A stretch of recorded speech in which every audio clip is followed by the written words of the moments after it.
خوراک کے ذریعے ڈپریشن اور بے چینی کا علاج۔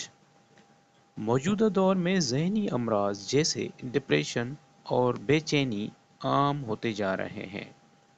لوگ ان مسائل کے حل کے لیے تھراپی، ادویات اور دیگر طریقے آزماتے ہیں، مگر اکثر مکمل سکون حاصل نہیں کر پاتے۔ اس کی اہم وجہ یہ ہے کہ ہم اپنی خوراک کو نظر انداز کر دیتے ہیں، حالانکہ خوراک کا براہ راست اثر ہمارے دماغ اور ذہنی صحت پر پڑتا ہے۔ جدید تحقیق کے مطابق ذہنی صحت صرف دماغ تک محدود نہیں، بلکہ اس کا تعلق پورے جسم سے ہے، خاص طور پر معدے سے۔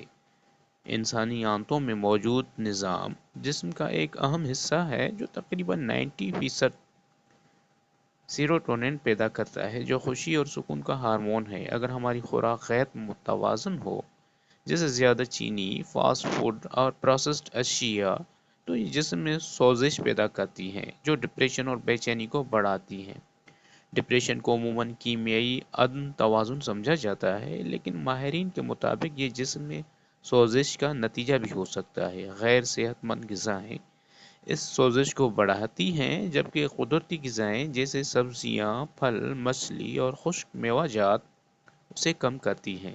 اس طرح مناسب خوراک دماغ کو بہتر طریقے سے کام کرنے میں مدد دیتی ہے۔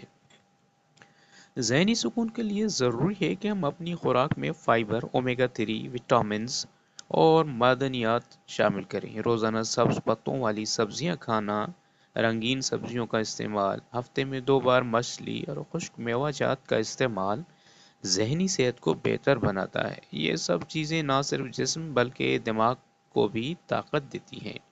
اکثر لوگ یہ سمجھتے ہیں کہ صحت مند زندگی کے لیے مکمل تبدیلی ضروری ہے، مگر حقیقت یہ ہے کہ چھوٹی تبدیلیاں بھی بڑا فرق ڈالتی ہیں۔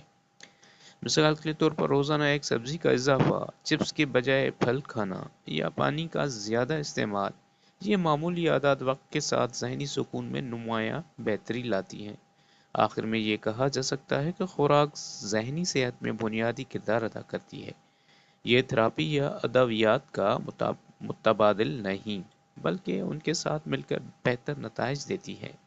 اگر ہم اپنی خوراک کو بہتر بنائیں تو ہم نہ صرف اپنے جسم بلکہ اپنے ذہن کو بھی صحت مند بنا سکتے ہیں۔ لہٰذا ہمیں چاہیے کہ ہم اپنی روزمرہ زندگی میں متوازن اور صحت مند غذا کو اپنائیں، تاکہ ڈپریشن اور بے چینی جیسے مسائل پر قابو پا جا سکے۔